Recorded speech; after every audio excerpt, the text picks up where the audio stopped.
আকাশবাণী খবর পড়ছি শুভ্রা চক্রবর্তী। বিশেষ খবর। সংসদের বাদল অধিবেশনে সরকার ৬টি নতুন বিল আনতে চলেছে। চলতি অর্থবর্ষের দ্বিতীয় অর্ধে দেশের অর্থনীতির গতি ত্বরান্বিত হবে বলে রিজার্ভ ব্যাংক অফ ইন্ডিয়া ইঙ্গিত দিয়েছে। আইএমডি মহারাষ্ট্র, গোয়া, গুজরাট, অন্ধ্রপ্রদেশ এবং তেলেঙ্গানায় আজ অতি প্রবল বর্ষণের লাল সতর্কতা জারি করেছে। ছাত্রছাত্রী ও পুলিশের মধ্যে তুমুল সংঘর্ষের প্রেক্ষিতে বাংলাদেশ জুড়ে নিরাপত্তার উচ্চ সতর্কতা জারি করা হয়েছে। রাজধানী ঢাকায় ইন্টারনেট প্রায় বন্ধ। ফ্রান্সের নিস শহরে এক মর্মান্তিক অগ্নিকাণ্ডে ৩ শিশুসহ ৭ জনের মৃত্যু হয়েছে। মহিলাদের এশিয়া কাপ টি-20 ক্রিকেট আজ ডাম্বুলায় শুরু হবে। সুইডিশ ওপেনের কোয়ার্টার ফাইনালে পুরুষদের সিঙ্গলসে আজ স্পেনের রাফায়েল নাদাল আর্জেন্টিনার মারিয়ানো নাভোনের মুখোমুখি হবেন। আসছে বিস্তারিত খবরে। সংসদের বাদল অধিবেশনে সরকার ৬টি নতুন বিল আনতে চলেছে। এর মধ্যে একটি হল বিপর্যয় ব্যবস্থাপনা আইন সংশোধনী বিল। আগামী সোমবার শুরু হচ্ছে সংসদের বাদল অধিবেশন, চলবে ১২ই আগস্ট পর্যন্ত। ২৩শে জুলাই মঙ্গলবার সাধারণ বাজেট পেশ করবেন অর্থমন্ত্রী নির্মলা সীতারামন। লোকসভার সচিবালয়ের পার্লামেন্ট বুলেটিন অনুযায়ী অর্থ বিল ছাড়াও সরকার পেশ করবে ভারতীয় বায়ুযান বিল ২০২৪। অসামরিক বিমান চলাচল ক্ষেত্রে আরও সহজে ব্যবসা করার সুযোগ করে দিতে ১৯৩৪ সালের এয়ারক্রাফট আইনের জায়গায় এই বিল আনা হচ্ছে। এদিকে লোকসভার অধ্যক্ষ ওম বিড়লা সংসদীয় কাজকর্মের সূচি স্থির করতে কার্য উপদেষ্টা কমিটি গঠন করেছেন। এতে রয়েছেন তৃণমূল কংগ্রেসের সুদীপ বন্দ্যোপাধ্যায়, কংগ্রেসের কে সুরেশ ও গৌরব গগৈ, সমাজবাদী পার্টির লালজি ভার্মা, ডিএমকে দয়ানিধি মারান, শিবসেনা উদ্ধব গোষ্ঠীর অরবিন্দ সাওয়ান্ত, বিজেপির অনুরাগ সিং ঠাকুর ও ভর্তৃহরি মহতাব সহ ১৪ জন সদস্য। চলতি অর্থবর্ষের দ্বিতীয় অর্ধে দেশের অর্থনীতির গতি ত্বরান্বিত হবে বলে রিজার্ভ ব্যাংক অফ ইন্ডিয়া ইঙ্গিত দিয়েছে। আরবিআই এর মাসিক বুলেটিনে জানানো হয়েছে, কৃষিক্ষেত্র এবং গ্রামীণ অঞ্চলে ব্যয় বৃদ্ধি চাহিদার পরিস্থিতি উন্নয়নে সহায়ক হয়েছে। আরবিআই জানিয়েছে, সাম্প্রতিক মাসিক মাথাপিছু আয় ও ভোগ্যপণ্যে ব্যয়ের উপর করা এনএসএসওর সমীক্ষায় যে তথ্য উঠে এসেছে তাতে দেখা যাচ্ছে গ্রামীণ এলাকার ব্যয় শহুরে ব্যয়কে প্রায় ছাপিয়ে গেছে। ফলে শহুরে ও গ্রামীণ ব্যয়ের মধ্যে ফারাক অনেকটাই কমেছে।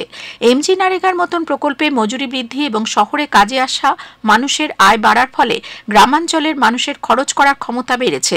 সমীক্ষায় ব্যয়ের ধরনে পরিবহন খরচ, চিকিৎসা ব্যয় এবং পরিষেবাজনিত ব্যয় খাদ্যশস্যের উপর ব্যয়কে ছাপিয়ে গেছে বলে প্রকাশ পেয়েছে। এর ফলে গ্রামীণ ভারতের সঙ্গে শহুরে এলাকার ফারাক কমেছে বলে আরবিআই জানিয়েছে। সুপ্রিম কোর্ট এবছরের নিট ইউজি পরীক্ষার্থীদের ফলাফল আগামীকাল ২০শে জুলাই বেলা ১২টার মধ্যে তাদের ওয়েবসাইটে প্রকাশ করার জন্য ন্যাশনাল টেস্টিং এজেন্সি এনটিএ-কে নির্দেশ দিয়েছে। প্রধান বিচারপতি ডিওয়াই চন্দ্রচূড় এবং ২ বিচারপতি জেবি পারদিওয়ালা ও মনোজ মিশ্রর বেঞ্চ গতকাল এই নির্দেশ দেওয়ার পাশাপাশি এও বলেছেন, পরীক্ষার্থীদের পরিচয় গোপন রেখে শহর ও কেন্দ্রভিত্তিক পূর্ণাঙ্গ ফল প্রকাশ করতে হবে। আগামী সোমবার ২২শে জুলাই মামলার পরবর্তী শুনানির দিন ধার্য হয়েছে। এদিকে কেন্দ্রীয় তদন্ত ব্যুরো সিবিআই নিট ইউজি প্রবেশিকা পরীক্ষার প্রশ্নপত্র ফাঁসের ঘটনায় পাটনা এইমসের ৪ পড়ুয়াকে গ্রেপ্তার করেছে। দীর্ঘ জেরার পর এমবিবিএস তৃতীয় বর্ষের ৩ জন এবং দ্বিতীয় বর্ষের ১ পড়ুয়াকে গতকাল গ্রেপ্তার করা হয়। রেলমন্ত্রক গতকালের চণ্ডীগড় থেকে অসমগামী ডিব্রুগড় এক্সপ্রেসের দুর্ঘটনায় উচ্চ পর্যায়ের তদন্তের নির্দেশ দিয়েছে। এছাড়াও রেল সুরক্ষা কমিশনারের নেতৃত্বে আলাদা করে তদন্ত চালানো হবে। মন্ত্রকের পক্ষ থেকে মৃতদের পরিবার পিছু ১০ লক্ষ, গুরুতর আহতদের ২.৫ লক্ষ এবং স্বল্প আহতদের ৫০,০০০ টাকা করে অর্থ সহায়তার কথা ঘোষণা করা হয়েছে। রেল সূত্রে জানা গেছে, গতকাল বেলা ২.৫টা নাগাদ মানকাপুর স্টেশনের কাছে ওই ট্রেনটির ২৩টি বগির মধ্যে ২১টি পাশের নয়াঞ্জলিতে গিয়ে পড়ে। জাতীয় বিপর্যয় মোকাবিলা বাহিনী এনডিআরএফ এবং রাজ্য বিপর্যয় মোকাবিলা বাহিনী ত্রাণ ও উদ্ধার কাজ চালায়। কেন্দ্রীয় সংখ্যালঘু বিষয়ক মন্ত্রী কিরণ রিজিজু গতকাল নতুন দিল্লিতে লোক সম্বর্ধন পর্বের সূচনা করেছেন। এই পর্বের মূল লক্ষ্য হল কেন্দ্রীয় সরকারের সংখ্যালঘু বিষয়ক মন্ত্রকের আগামী ১০০ দিনের কর্মপরিকল্পনা, প্রকল্প, কর্মসূচি ইত্যাদি তুলে ধরা। এর মাধ্যমে দেশে প্রতিটি অঞ্চলের শিল্প, হস্তশিল্প এবং উন্নত সাংস্কৃতিক ঐতিহ্য তুলে ধরা সম্ভব হবে। আইএমডি মহারাষ্ট্র, গোয়া, গুজরাট, অন্ধ্রপ্রদেশ এবং তেলেঙ্গানায় অতি প্রবল বর্ষণের লাল সতর্কতা জারি করেছে। আবহাওয়া দপ্তর জানিয়েছে, গুজরাট, দক্ষিণ ও উপকূলীয় কর্ণাটক এবং অন্ধ্রপ্রদেশের উপকূল এলাকায় আজ এবং গোয়া, মধ্য মহারাষ্ট্র ও তেলেঙ্গানায় আগামীকাল পর্যন্ত অতি ভারী বৃষ্টির সম্ভাবনা রয়েছে। এছাড়া মধ্যপ্রদেশ, বিদর্ভ, ছত্তিশগড়, ওড়িশা এবং কর্ণাটকের উত্তরাঞ্চলে আগামী ৪ দিন ভারী বৃষ্টির পূর্বাভাস দেওয়া হয়েছে। হিমাচল প্রদেশ, উত্তরাখণ্ড এবং পূর্ব রাজস্থানেও আগামী ৪ দিন একই পরিস্থিতি বজায় থাকবে।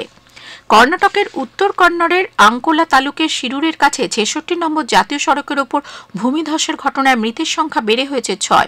গতকাল আরও ২টি দেহ উদ্ধার করা হয়। প্রবল বৃষ্টির মধ্যেই জাতীয় বিপর্যয় মোকাবিলা বাহিনীর কর্মীরা ধ্বংসস্তূপ সরানোর কাজ চালিয়ে যাচ্ছেন।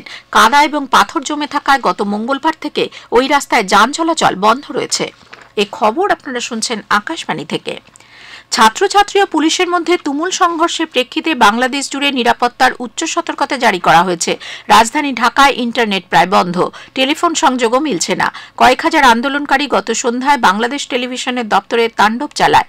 আগুন ধরিয়ে দেওয়া হয় কিছু অংশে। সে দেশের তথ্যমন্ত্রীকে উদ্ধৃত করে সংবাদ মাধ্যম জানিয়েছে, বাংলাদেশ টিভির সম্প্রচার বন্ধ হয়ে গেছে।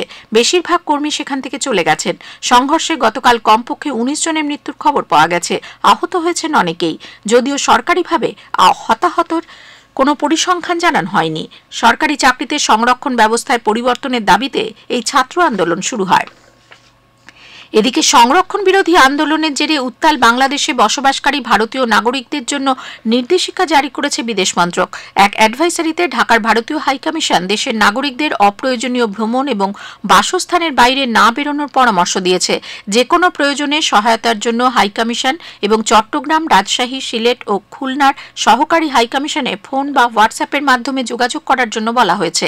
ঢাকায় হাইকমিশনের পক্ষ থেকে চালু করা জরুরি হেল্পলাইন নম্বর হল 88019374000591। বিদেশ সচিব বিক্রম মিশ্রি দুদিনের সরকারি সফরে আজ ভুটান যাচ্ছেন। বিদেশ সচিব হিসেবে দায়িত্ব গ্রহণের পর এটি তার প্রথম বিদেশ সফর। ভুটানের রাজার সঙ্গে দেখা করবেন তিনি। সেদেশে প্রধানমন্ত্রী, পররাষ্ট্র বিষয়ক এবং বৈদেশিক বাণিজ্য মন্ত্রী, বিদেশ সচিব ও রাজকীয় ভুটান সরকারের অন্য উচ্চপদস্থ আধিকারিকদের সঙ্গেও মিলিত হবেন তিনি।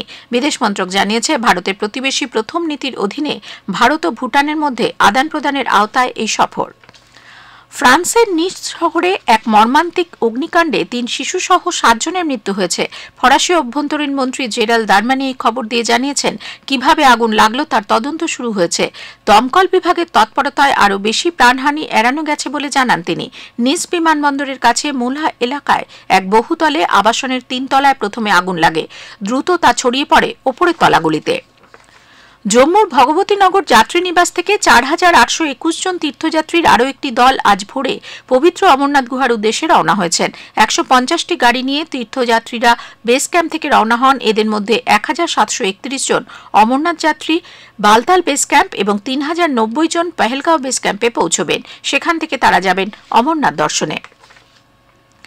শ্রাবণ মাসে প্রতি সোমবার কাশী বিশ্বনাথ ধামে স্পর্শ দর্শন এবং সব ধরনের দৈনিক পাস বন্ধ থাকবে। আগামী ২২শে জুলাই থেকে ১৯শে আগস্ট পর্যন্ত বারাণসীর কাশী বিশ্বনাথ ধামে আসা ভক্তদের দর্শন, পূজার্চনা এবং নিরাপত্তার ক্ষেত্রে নতুন নির্দেশিকা জারি করা হয়েছে। আকাশবাণীর সংবাদদাতা জানাচ্ছেন, এই সময় শহরের নিরাপত্তা ব্যবস্থা, যান চলাচল নিয়ন্ত্রণ সহ একাধিক বিষয় গতকাল প্রশাসনের উচ্চপদস্থ আধিকারিকরা বৈঠকে বসেন। ভিআইপি অতিথিদের পুজো দেবার জন্য নির্দিষ্ট সময় স্থির করা হয়েছে।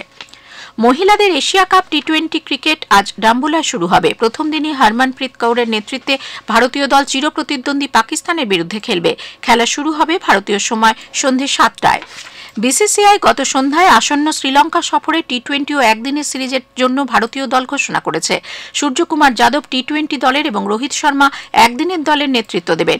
শুভমান গিলকে 2 সিরিজের জন্য দলের সহ অধিনায়ক করা হয়েছে। সুইডিশ ওপেনের কোয়ার্টার ফাইনালে পুরুষদের সিঙ্গলসে আজ স্পেনের রাফায়েল নাদাল আর্জেন্টিনার মারিয়ানো নাভোনের মুখোমুখি হবেন।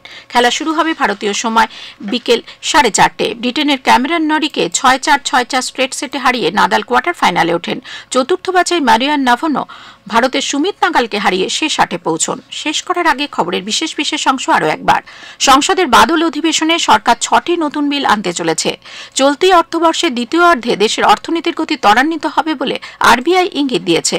আইএমডি মহারাষ্ট্র, গোয়া, গুজরাট, অন্ধ্রপ্রদেশ এবং তেলেঙ্গানায় আজ অতি প্রবল বর্ষণের লাল সতর্কতা জারি করেছে। ছাত্রছাত্রী ও পুলিশের মধ্যে তুমুল সংঘর্ষের প্রেক্ষিতে বাংলাদেশ জুড়ে নিরাপত্তার উচ্চ সতর্কতা জারি করা হয়েছে। রাজধানী ঢাকায় ইন্টারনেট প্রায় বন্ধ। মহিলাদের এশিয়া কাপ টি-20 ক্রিকেটে আজ ডাম্বুলায় শুরু হবে। খবর শেষ হলো।